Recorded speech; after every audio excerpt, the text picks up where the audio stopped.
ಎಲ್ಲರಿಗೂ ನಮಸ್ಕಾರ. ನಿಮ್ಮ ಶೋನ್ಯ ಕನ್ನಡ ಲಾಗ್ಸ್ಗೆ ಸ್ವಾಗತ. ಇವತ್ತಿನ ವಿಡಿಯೋದಲ್ಲಿ ಸಾಕಷ್ಟು ಜನ ಅವರ ದಿನನಿತ್ಯದ ಊಟದಲ್ಲಿ ಮೊಸರನ್ನು ಒಂದು ಭಾಗವಾಗಿ ಸೇವನೆ ಮಾಡ್ತಾರೆ.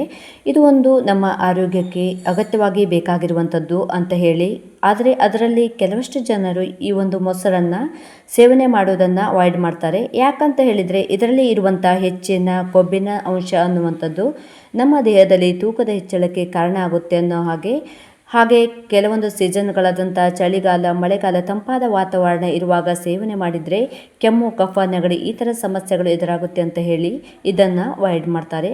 ಆದರೆ ಮೊಸರು ನಮ್ಮ ಆರೋಗ್ಯಕ್ಕೆ ದುಶ್ಮನ, ಇದು ನಮ್ಮ ಆರೋಗ್ಯಕ್ಕೆ ಹಾನಿಯನ್ನುಂಟು ಮಾಡುವಂಥದ್ದು ಖಂಡಿತವಾಗಿಯೂ ಇಲ್ಲ. ಇದನ್ನು ನಾವು ಒಂದು ಸರಿಯಾದ ರೀತಿಯಲ್ಲಿ ಬಳಕೆ ಮಾಡಿದಾಗ ವಿಧಾನದಲ್ಲಿ ಸೇವನೆ ಮಾಡಿದಾಗ ಇದು ಒಂದು ಅಮೃತದ ರೀತಿಯಲ್ಲಿ ಕೆಲಸ ಮಾಡುತ್ತೆ ನಮ್ಮ ಆರೋಗ್ಯದ ಮೇಲೆ. ಆದರೆ ಇದನ್ನು ಯಾವಾಗ ನಾವು ತಪ್ಪಾದ ರೀತಿಯಲ್ಲಿ ಸೇವನೆ ಮಾಡ್ತೀವಿ, ಖಂಡಿತವಾಗಿಯೂ ಇದು ನಮ್ಮ ಆರೋಗ್ಯಕ್ಕೆ ಹಾನಿಯನ್ನು ಉಂಟು ಮಾಡುವಂಥದ್ದು, ಅನೇಕ ರೀತಿಯ ಆರೋಗ್ಯ ಸಮಸ್ಯೆಗಳು ಕೂಡ ಎದುರಾಗುವಂಥದ್ದು. ನಮಗೆಲ್ಲ ತಿಳಿದಿರುವ ಹಾಗೆ ಮೊಸರು ಒಂದು ಆರೋಗ್ಯಕರವಾದಂಥ ಪದಾರ್ಥ. ಇದರಲ್ಲಿ ಇರುವಂಥ ಎಲ್ಲ ನ್ಯೂಟ್ರಿಯೆಂಟ್ಸ್ಗಳು ಅನ್ನೋದು ನಮ್ಮ ದೇಹಕ್ಕೆ ಅಗತ್ಯವಾಗಿ ಬೇಕಾಗಿರುವಂಥದ್ದು. ಆದರೆ 100ಕ್ಕೆ 90% ಜನ ಈ ಒಂದು ಮೊಸರನ್ನು ತಪ್ಪಾದ ರೀತಿಯಲ್ಲಿ ಸೇವನೆ ಮಾಡ್ತಾ ಇದ್ದಾರೆ. ಇದರಿಂದ ಅನೇಕ ರೀತಿಯ ಆರೋಗ್ಯ ಸಮಸ್ಯೆಗಳು ಎದುರಾಗ್ತಾ ಇದೆ. ಹೇಗೆ ಅಂತ ಹೇಳಿದರೆ, ಇದನ್ನು ಸರಿಯಾದ ರೀತಿಯಲ್ಲಿ ಸೇವನೆ ಮಾಡದೆ ಇದರಲ್ಲಿ ಅತಿಯಾಗಿ ಸಕ್ಕರೆಯನ್ನು ಬಳಸಿ ತಿನ್ನುವಂಥದ್ದು, ಅತಿಯಾದ ರೀತಿಯಲ್ಲಿ ಉಪ್ಪನ್ನು ಬೆಳೆಸಿ ತಿನ್ನುವಂಥದ್ದು, ತಪ್ಪಾದ ಸಮಯದಲ್ಲಿ ತೆಗೆದುಕೊಳ್ಳುವಂಥದ್ದು, ಈ ರೀತಿಯಾದ ಒಂದು ತಪ್ಪಾದ ರೀತಿಯಲ್ಲಿ ಸೇವನೆ ಮಾಡ್ತಾ ಬರೋದರಿಂದ ಇದು ನಮ್ಮ ದೇಹದಲ್ಲಿ ತೂಕದ ಹೆಚ್ಚಳಕ್ಕೆ ಕಾರಣ ಆಗ್ತಾ ಇದೆ. ಮೂಳೆಗಳು, ಕೈಕಾಲುಗಳಲ್ಲಿ ನೋವುಗಳು ಕಾಣಿಸಿಕೊಳ್ಳುವಂಥದ್ದು, ಹೀಗೆ ಅನೇಕ ರೀತಿಯ ಸಮಸ್ಯೆಗಳು ಎದುರಾಗ್ತಾ ಇದೆ. ಇವತ್ತಿನ ವಿಡಿಯೋದಲ್ಲಿ ನಾನು ಈ ಮೊಸರನ್ನು ಬಳಸುವ ಸರಿಯಾದ ವಿಧಾನವನ್ನು ನಿಮಗೆ ತಿಳಿಸ್ಕೊಡ್ತಾ ಇದ್ದೀನಿ. ಈ ಒಂದು ವಿಧಾನ ನೀವು ಯಾವತ್ತೂ ಕೇಳಿರಲ್ಲ, ಹಾಗೆ ಯಾವತ್ತೂ ಕೂಡ ಸೇವನೆ ಮಾಡಿರೋದಿಲ್ಲ. ಒಂದು ನಾರ್ಮಲ್ ಆದ 1 ಕಪ್ ಮೊಸರನ್ನು ಒಂದು ಮೆಡಿಸಿನ್ ರೀತಿಯಲ್ಲಿ ಬದಲಾವಣೆ ಮಾಡಿ ಈ ಒಂದು ಮೊಸರನ್ನು ನಾವು ಸೇವನೆ ಮಾಡೋದ್ರಿಂದ ಇದು ನಮ್ಮ ದೇಹದಲ್ಲಿರುವಂಥ ಹೆಚ್ಚಿನ ಕೊಬ್ಬನ್ನು, ಹೊಟ್ಟೆಯ ಸುತ್ತ, ಸೊಂಟದ ಸುತ್ತ ಸಂಗ್ರಹವಾಗಿರುವ ಕೆಟ್ಟ ಕೊಬ್ಬನ್ನು ಕರಗಿಸುವುದು ಮಾತ್ರ ಅಲ್ಲದೆ ನಮ್ಮ ತೂಕವನ್ನು ಇಳಿಸಿಕೊಳ್ಳುವುದಕ್ಕೆ ಸಹಾಯ ಮಾಡೋದು ಮಾತ್ರವಲ್ಲದೆ ನಮ್ಮ ಕೂದಲಿನ ಆರೋಗ್ಯವನ್ನು ಹೆಚ್ಚಿಸಿಕೊಳ್ಳಬಹುದು, ನಮ್ಮ ಚರ್ಮದ ಆರೋಗ್ಯವನ್ನು ಹೆಚ್ಚಿಸಿಕೊಳ್ಬೋದು, ಹಾಗೆಯೇ ನಮ್ಮ ಮೂಳೆಗಳ ಬಲವನ್ನು ಕೂಡ ಹೆಚ್ಚಿಸಿಕೊಳ್ಬೋದು, ನಮ್ಮ ಗಟ್ ಹೆಲ್ತನ್ನು ಕೂಡ ಚೆನ್ನಾಗಿ ಇರಿಸ್ಕೊಳ್ಬೋದು. ನಮ್ಮ ಕರುಳಿನ ಆರೋಗ್ಯ, ನಮ್ಮ ಜೀರ್ಣಶಕ್ತಿ ಅನ್ನೋದು ಎಷ್ಟು ಚೆನ್ನಾಗಿರುತ್ತೆ, ನಾವು 100ಕ್ಕೆ 90% ಸಮಸ್ಯೆಗಳಿಂದ ದೂರ ಇದ್ದ ಹಾಗೆ, ನಮ್ಮ ಆರೋಗ್ಯ ಸಮಸ್ಯೆಗಳನ್ನು ನಾವು ಕಡಿಮೆ ಮಾಡಿಕೊಂಡ ಹಾಗೆ. ಹಾಗಾಗಿ ಈ ಒಂದು ಮೊಸರು ಅನ್ನೋದು ನಮ್ಮ ಗಟ್ ಹೆಲ್ತನ್ನು ಸುಧಾರಿಸೋದಕ್ಕೆ, ಗಟ್ ಹೆಲ್ತ್ ಅನ್ನು ಚೆನ್ನಾಗಿ ಇರಿಸ್ಕೊಳ್ಳೋಕ್ಕೆ ಸಹಾಯಕಾರಿಯಾಗುತ್ತೆ. ಹಾಗಿದ್ರೆ ಬನ್ನಿ, ಈ ಒಂದು ಮೊಸರನ್ನು ಯಾವ ವಿಧಾನದಲ್ಲಿ ಸೇವನೆ ಮಾಡೋದ್ರಿಂದ ನಮ್ಮ ಆರೋಗ್ಯವನ್ನು, ನಾವು ತೂಕವನ್ನು ಹೆಚ್ಚಿಸಿಕೊಳ್ಳುವುದಕ್ಕೆ ಸಾಧ್ಯ ಅನ್ನೋದನ್ನು ತಿಳ್ಕೊಳ್ಳೋಣ.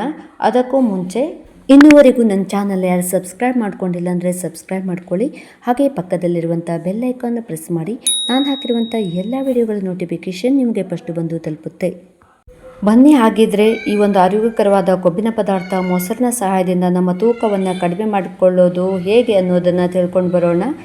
ಇಲ್ಲಿ ನಾನು 1 ಕಪ್ ಫ್ರೆಶ್ ಆಗಿರುವಂಥ ಹೋಮ್ ಮೇಡ್ ಮೊಸರನ್ನು ತಗೊಂಡಿದ್ದೀನಿ. ಹೊರಗಡೆಯಿಂದ ತಂದು ಯೂಸ್ ಮಾಡೋದು ನಮ್ಮ ಹೆಲ್ತ್ಗೆ ಅಷ್ಟು ಯೂಸ್ ಆಗಲ್ಲ, ಡೈಲಿ ಯೂಸ್ ಮಾಡೋದಕ್ಕೆ. ಹಾಗಾಗಿ ಮನೆಯಲ್ಲೇ ತಯಾರಿಸಿದರೆ ತುಂಬಾ ಒಳ್ಳೆಯದು. ಇದು ಒಂದು ಹೆಲ್ದಿ ಫ್ಯಾಟ್ ಅಂತಲೇ ಹೇಳ್ಬೋದು. ಇದನ್ನು ನಾವು ಹಾಲಿನ ಸಹಾಯದಿಂದ ತಯಾರಿಸ್ತೀವಿ.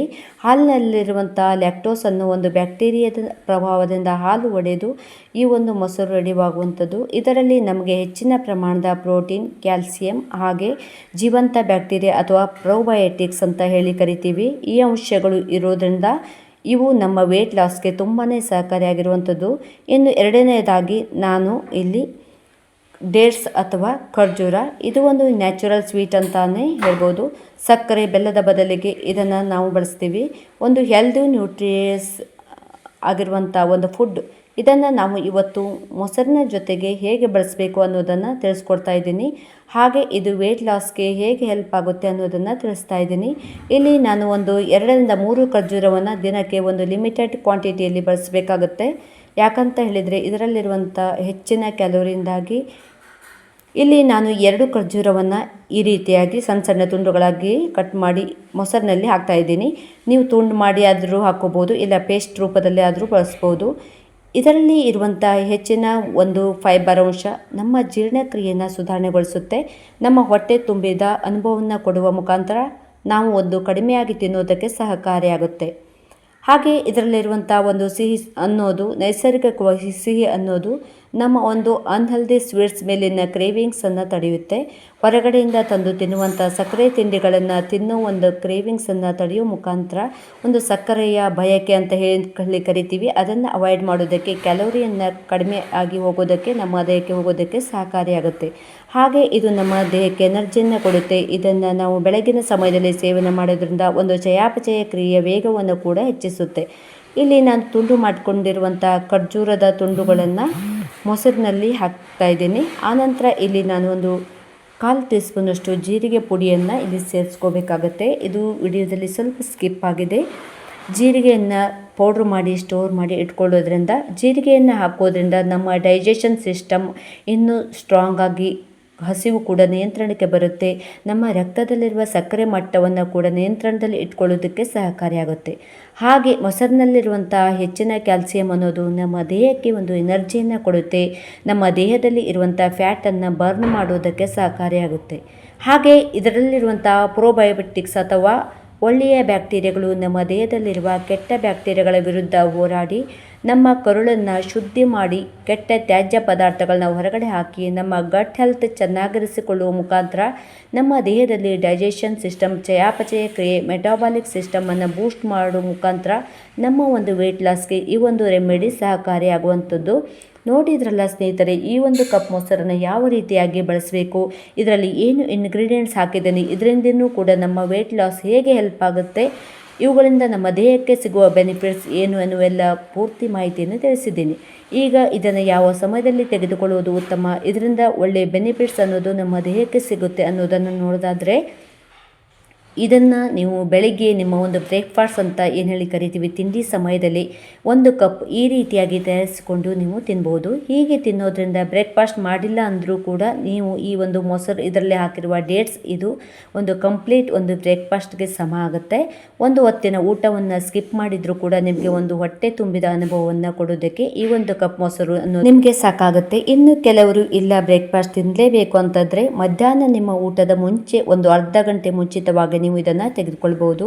ಹೀಗೆ ತೆಗೆದುಕೊಳ್ಳೋದ್ರಿಂದ ಒಂದು ಹೊಟ್ಟೆ ತುಂಬಿದ ಅನುಭವ ನಮಗೆ ಸಿಗುತ್ತೆ. ಇದರಲ್ಲಿರುವಂಥ ಹೆಚ್ಚಿನ ಪ್ರೋಟೀನ್ನಿಂದಾಗಿ, ಹಾಗೆ ನಾವು ಜಾಸ್ತಿ ಪ್ರಮಾಣದಲ್ಲಿ ತಿನ್ನೋದನ್ನು ಕಡಿಮೆ ಮಾಡ್ತೀವಿ. ಮಧ್ಯಾಹ್ನದ ಊಟ ನಾವು ಹೆಚ್ಚಿನದಾಗಿ ತಿಂತಾ ಇದ್ದರೆ ಅದಕ್ಕೂ ಮುಂಚೆ 1 ಕಪ್ ಮೊಸರನ್ನು ನಾವು ತೆಗೆದುಕೊಳ್ಳೋದ್ರಿಂದ ಒಂದು ಹೊಟ್ಟೆ ತುಂಬಿದ ಅನುಭವ ಸಿಗುತ್ತೆ. ಹಾಗೆ ಜಾಸ್ತಿ ಒಂದು ತಿನ್ನುವ ಜಾಗದಲ್ಲಿ ಒಂದು ಅರ್ಧ ಪ್ರಮಾಣ ತಿನ್ನೋದಕ್ಕೆ ಸಹಕಾರಿಯಾಗುತ್ತೆ. ಹಾಗೆ ನಮ್ಮ ಡೈಜೆಸ್ಟ್ ಸಿಸ್ಟಮ್ ಕೂಡ ಇಂಪ್ರೂವ್ ಆಗುತ್ತೆ, ಜೀರ್ಣಶಕ್ತಿ ಅನ್ನೋದು ಚೆನ್ನಾಗಿ ಆಗುತ್ತೆ. ಆದರೆ ಯಾವುದೇ ಕಾರಣಕ್ಕೂ ನೀವು ರಾತ್ರಿ ಸಮಯದಲ್ಲಿ ಇದನ್ನು ಅವಾಯ್ಡ್ ಮಾಡಬೇಕಾಗುತ್ತೆ. ಕಫ ಆಗೋ ಚಾನ್ಸಸ್ ಇರುತ್ತೆ. ಹಾಗಾಗಿ ರಾತ್ರಿ ಸಮಯದಲ್ಲೇ ಅವಾಯ್ಡ್ ಮಾಡಿ. ಹೀಗೆ ನೀವು ಕಂಟಿನ್ಯೂಸ್ ಆಗಿ 15 ದಿನಗಳ ಕಾಲ ಈ 1 ಕಪ್ ಮೊಸರನ್ನು ಈ ರೀತಿಯಾಗಿ ಸೇವನೆ ಮಾಡ್ತಾ ಬರೋದ್ರಿಂದ ನಿಮ್ಮ ಒಂದು ಹೊಟ್ಟೆಯ ಭಾಗದ ಬೊಜ್ಜು, ಸೊಂಟದ ಸುತ್ತಳತೆ ಇರುವಂತಹ ಬೊಜ್ಜು ಅನ್ನೋದು ದಿನೇ ಕಡಿಮೆ ಆಗ್ತಾ ಬರುತ್ತೆ. ಹೊಟ್ಟೆಯ ಭಾಗ ಅನ್ನೋದು ದಿನಗಳ ಒಳಗಡೆ ಹೋಗ್ತಾ ಬರುತ್ತೆ. ನಿಮ್ಮ ತೂಕದಲ್ಲಿ ಗಣನೀಯವಾದ ಒಂದು ಇಳಿಕೆಯನ್ನು ಗಮನಿಸ್ತೀರಾ. ಹಾಗೆ ನಿಮ್ಮ ಒಂದು ಚರ್ಮದಲ್ಲಿ ಒಂದು ಗ್ಲೋ ಅನ್ನೋದು ಬರೋದಕ್ಕೆ ಶುರುವಾಗುತ್ತೆ. ನಿಮಗೆ ಕೂದಲು ಉದುರುವ ಸಮಸ್ಯೆ ಇದ್ದರೆ ದಿನ ಒಂದು ಕೂದಲು ಉದುರುವ ಸಮಸ್ಯೆಯಿಂದನೂ ಕೂಡ ಹೊರಗಡೆ ಬರ್ತೀರಾ. ಹಾಗೆ ನಿಮ್ಮ ಮೂಳೆಗಳಲ್ಲಿ ಹೆಚ್ಚಿನ ಬಲ ಅನ್ನೋದು ಕಾಣಿಸಿಕೊಳ್ಳುತ್ತೆ. ನಿಮಗೆ ಮೊದಲೆಲ್ಲ ಸುಸ್ತಾಗ್ತಿದ್ರೆ ಒಂದು ಹೊಸ ರೀತಿ ಎನರ್ಜಿ ಅನ್ನೋದು ಸಿಗುವುದಕ್ಕೆ ಹೆಲ್ಪ್ ಆಗುತ್ತೆ. ಹೀಗೆ ನಾನಾ ರೀತಿಯಲ್ಲಿ ಈ 1 ಕಪ್ ಮೊಸರು ಅನ್ನೋದು ನಮ್ಮ ದೇಹಕ್ಕೆ ಒಂದು ಹೊಸ ಎನರ್ಜಿ, ಹೊಸ ಚೈತನ್ಯವನ್ನು ಕೊಡೋ ಮುಖಾಂತರ ಒಂದು ವೆಯ್ಟ್ ಲಾಸ್ಗೆ ಹೆಲ್ಪ್ ಆಗುತ್ತೆ. ಹಾಗೆ ನಿಮ್ಮ ಒಂದು ಲೈಫ್ ಸ್ಟೈಲ್ ಕೂಡ ನೀವು ಗಮನ ಕೊಡಬೇಕಾಗುತ್ತೆ. ದಿನನಿತ್ಯ ಹೆಲ್ದಿಯಾದ ಒಂದು ಬ್ಯಾಲೆನ್ಸ್ ಆದ ಮೇಲನ್ನು ತೆಗೆದುಕೊಳ್ಬೇಕು. ವಿತ್ ನ್ಯೂಟ್ರಿಯೆಂಟ್ಸ್ ಆಗಿರುವಂಥದ್ದು, ನಮ್ಮ ದೇಹಕ್ಕೆ ಸಿಗಬೇಕಾಗಿರುವ ಎಲ್ಲ ನ್ಯೂಟ್ರಿಯೆಂಟ್ಸ್ಗಳು ಸಿಗುವ ರೀತಿಯಲ್ಲಿ ನೋಡಿಕೊಳ್ಬೇಕಾಗುತ್ತೆ. ಬಾಡಿಯನ್ನು ಹೈಡ್ರೇಟ್ ಆಗಿ ಇಟ್ಕೊಳ್ಬೇಕಾಗುತ್ತೆ. ದಿನನಿತ್ಯ ಬಾಡಿಯನ್ನು ಆ್ಯಕ್ಟಿವ್ ಆಗಿ ಇಟ್ಕೊಳ್ಳುವುದರ ಕಡೆ ಗಮನ ಕೊಡಬೇಕಾಗುತ್ತೆ. 30 ರಿಂದ 40 ನಿಮಿಷಗಳ ಕಾಲ ಆ್ಯಕ್ಟಿವಿಟೀಸನ್ನು ಮಾಡೋ ಮುಖಾಂತರ, ವಾಕಿಂಗ್, ಎಕ್ಸಸೈಸನ್ನು ಮಾಡೋ ಮುಖಾಂತರ ಬಾಡಿಯನ್ನು ಆ್ಯಕ್ಟಿವ್ ಆಗಿ ಇಟ್ಕೊಳ್ಳಿ. ಖಂಡಿತ ನಿಮ್ಗೆ 15 ದಿವಸ ಅಲ್ಲ, ಒಂದೇ ವಾರದಲ್ಲಿ ನಿಮಗೆ ಒಳ್ಳೆಯ ರಿಸಲ್ಟ್ ಅನ್ನೋದು ಸಿಗುತ್ತೆ. ನಿಮ್ಮ ಒಂದು ಹೊಟ್ಟೆಯ ಭಾಗದ ಬೊಜ್ಜನ್ನು, ನಿಮ್ಮ ದೇಹದ ತೂಕವನ್ನು ನೀವು ಮನೆಯಲ್ಲೇ ಇದ್ದು ಆರಾಮಾಗಿ ಕಡಿಮೆ ಮಾಡಿಕೊಳ್ಳಬಹುದು. ಹಾಗಿದ್ರೆ ಇವತ್ತಿನ ವಿಡಿಯೋ ನಿಮಗೆ ಇಷ್ಟ ಆಗಿದೆ, ನೀವು ಕೂಡ ಯೂಸ್ ಮಾಡ್ತೀರಾ ಅಂದುಕೊಳ್ತಾ ಮತ್ತೆ ಹೊಸ ವಿಡಿಯೋದೊಂದಿಗೆ ಸಿಗ್ತೀನಿ. ಅಲ್ಲಿವರೆಗೂ ಥ್ಯಾಂಕ್ ಯು ಫಾರ್ ವಾಚಿಂಗ್.